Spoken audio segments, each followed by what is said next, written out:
بسم اللہ الرحمن الرحیم۔ السلام علیکم اسٹوڈنٹس، امید کرتا ہوں کہ آپ سب لوگ خیر و عافیت سے ہوں گے اور امید کرتا ہوں کہ آپ سب کی تیاری جو ہے وہ ایگزامس کی اچھی ہو رہی ہوگی۔ اسٹوڈنٹس، آج کی ویڈیو میں بیٹے میں آپ لوگوں کے ساتھ 9th کلاس کی جو ترجمہ القرآن المجید ہے اس کی most important and most repeated جو ابھی تک تو خیر اس کا کل پہلا پیپر ہے، ٹھیک ہے، تو لیکن جو موسٹ امپورٹنٹ ہے نا کل کے پیپر کے لحاظ سے صبح اور شام دونوں کے لیے انشاءاللہ اسی میں سے جو ہے نا وہ ساری کی ساری ایم سی کیوز جو ہے نا وہ آپ کو پیپر کے اندر آئیں گی، ٹھیک ہے۔ 10 ایم سی کیوز آتی ہیں، 10 کی 10 آپ کو انشاءاللہ اسی میں سے ہی آئیں گی۔ ویڈیو کی تفصیل میں جانے سے پہلے آپ سب لوگ جو ہے نا وہ درود شریف لازمی طور پر پڑھ لیا کریں، ٹھیک ہے، ابھی بھی پڑھ لیں اگر آپ نے ابھی تک نہیں پڑھا تو، ٹھیک ہے، تو اس کے بعد کمنٹ کے اندر ڈن ضرور لکھ دیا کریں، ٹھیک ہے۔ اچھا اسٹوڈنٹس، آج کی اس ویڈیو کے اندر جیسا کہ میں پہلے بتا چکا ہوں کہ ترجمہ القرآن مجید کی میں آپ کو most important M C Qs بتاؤں گا، تو آپ لوگوں نے جیسے جیسے میں اسٹیپ بائی اسٹیپ آگے گزرتا جاؤں آپ لوگوں نے ویڈیو کا اسکرین شاٹ لیتے جانا ہے اور بعد میں اس کو یاد کر لینا ہے، ٹھیک ہے، اچھی طرح سے۔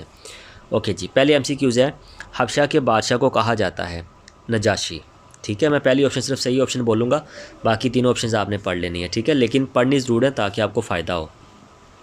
شاہ حبشہ کے دربار میں تلاوت کی گئی سورہ مریم کی۔ نجاشی کے دربار میں سورہ مریم کی تلاوت کی حضرت جعفر طیار نے۔ سورہ مریم کے اندر انبیاء کرام علیہ السلام کا ذکر ہے، کتنے انبیاء کرام کا ذکر ہے؟ 5 انبیاء کرام کا۔ معجزانہ طریقے سے تخلیق ہوئی حضرت عیسیٰ کی، ٹھیک ہے، آپ سب کو پتہ ہے کہ حضرت عیسیٰ جو ہے وہ بغیر باپ کے پیدا ہوئے تھے، تو یہ اللہ تعالیٰ کا معجزہ تھا۔ حضرت موسیٰ علیہ السلام کا تفصیلی ذکر جو ہے نا وہ سورہ طٰہٰ میں موجود ہے۔ اس کے بعد سورۃ الطٰہٰ کو سن کر مسلمان ہوئے، یہ مجھے ذرا آنسر اس کا کنفرم نہیں ہے، ٹھیک ہے، یہ آپ لوگ ذرا دیکھ لیجئے گا اس کو۔ حق کی بات کا انکار کرنے والوں کے بارے میں مظاہرہ کرنا چاہیے صبر و تحمل کا۔ حضرت محمد رسول اللہ خاتم النبیین صلی اللہ علیہ وسلم کا سب سے بڑا معجزہ قرآن پاک تھا۔ اصل کامیابی کا فیصلہ ہوگا نتیجے کے دن، یعنی قیامت کے دن، نتیجے کے دن، ٹھیک ہے۔ سورۃ الانبیاء کو قرار دیا گیا قیمتی اثاثہ۔ حضرت محمد رسول اللہ خاتم النبیین سراپا رحمت ہیں، اس کا ذکر ہے سورۃ الحج میں، ٹھیک ہے، سورۃ الحج میں۔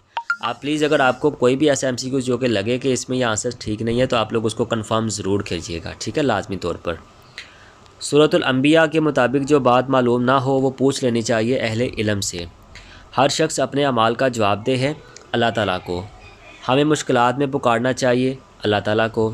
سورۃ الحج ہے مکی بھی اور مدنی بھی ہے، ٹھیک ہے، یہ مکہ میں نازل ہونا شروع ہوئی تھی اور مدینہ میں جا کے جو ہے نا وہ یہ مکمل ہوئی تھی۔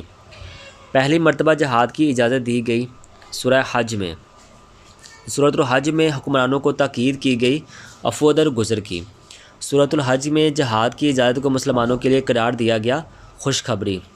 حق و باطل کے درمیان فیصلہ کرنے والا کا معنی فرقان ہے، ٹھیک ہے، حق و باطل کے درمیان فیصلہ کرنے والے کا معنی فرقان ہے۔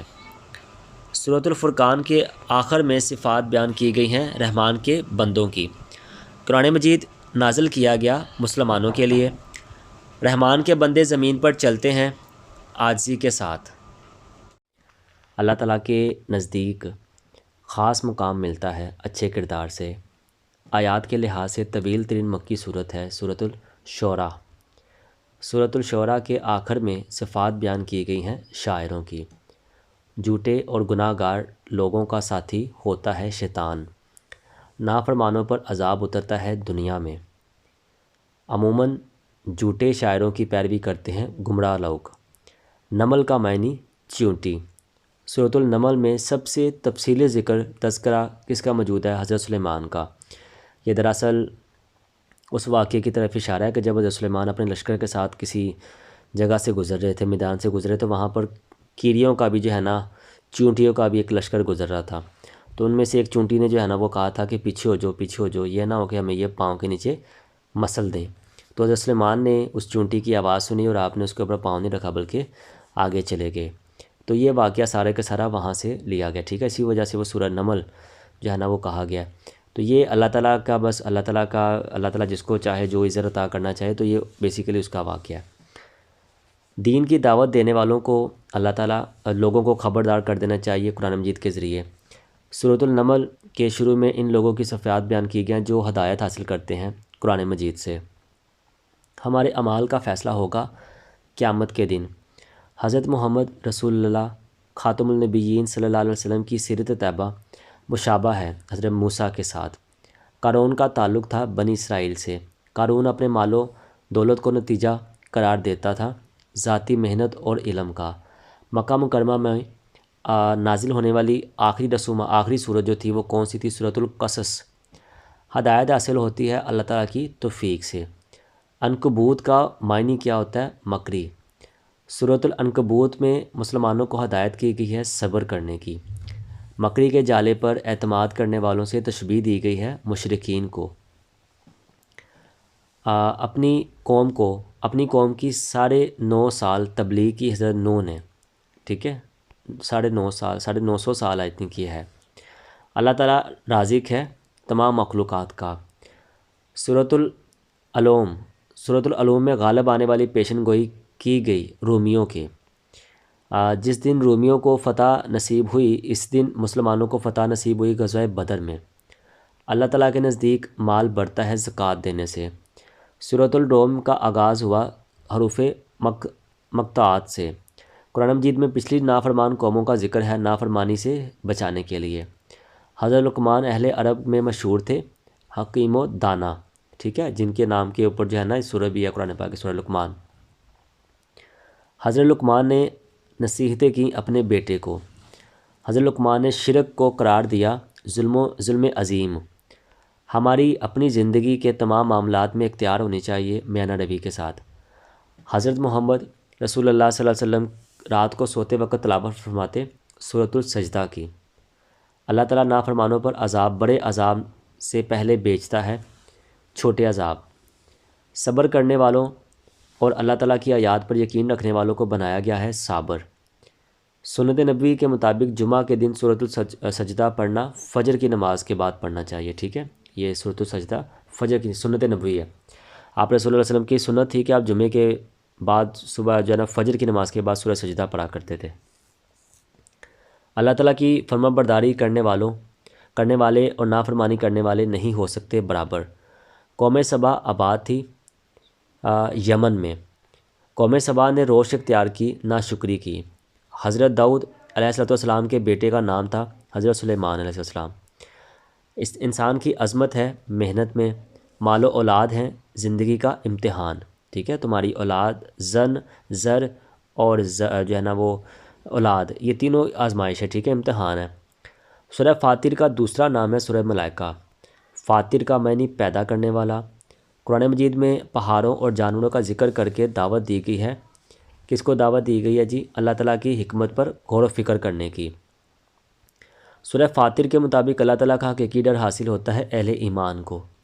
قیامت کے دن انسانوں کے گناہوں کا بوجھ اٹھائیں گے وہ خود۔ قرآن مجید کا دل ہے سورہ یاسین۔ سورہ یاسین میں بیان کیا گیا ہے ایمان کا تذکرہ، اس کا جو ہے نا ایمان کا تذکرہ کیا گیا ہے۔ قرآن مجید شاعری نہیں بلکہ نصیحت ہے۔ ایک مرتبہ سورہ یاسین کی تلاوت کرنے پر قرآن مجید کا اجر ملتا ہے 10 قرآن مجید کا۔ مویشیوں کے فائدے ہیں، یہ سواری بھی ہو سکتی ہے، دودھ کا حصول بھی ہوتا ہے، اور اس کے ساتھ گوشت کا حصول بھی جو ہے نا اس کے ہم کر سکتے ہیں، یہ تینوں اس میں آپ لکھ سکتے ہیں۔ سورۃ الصفات کے شروع میں اوصاف بیان کیے گئے ہیں فرشتوں کے۔ حضرت اسماعیل علیہ السلام کے بھائی تھے حضرت اسحاق۔ سورۃ الصفات میں تفصیلی تذکرہ موجود ہے حضرت ابراہیم کا۔ مشرکین مکہ اللہ تعالیٰ کی بیٹیاں جو ہے نا قرار دیتے تھے کن کو؟ بیٹے قرار دیتے تھے کن کو؟ فرشتوں کو۔ کن لوگوں سے جو ہے نا وہ دوستیاں تباہی اور ہلاکت کا سبب جو ہے نا وہ بنتی ہیں؟ برے لوگوں سے۔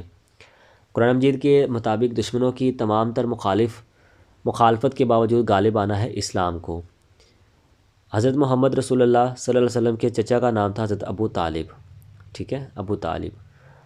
قرآن مجید سے نصیحت حاصل کرنا کہلاتا ہے تذکر، ٹھیک ہے، تذکر کہلاتا ہے۔ اصل اور ہمیشہ رہنے والی نعمتوں میں سے ایک ہے جنت۔ سورۃ الصاد کے آخر میں کس پیغمبر کا ذکر کیا گیا؟ حضرت آدم علیہ السلام کا۔ احقاف کا معنی ہے پہاڑ۔ احقاف مسکن ہے قوم عاد کا، ٹھیک ہے، قوم عاد کا جو پہاڑوں کو تراشتے تھے۔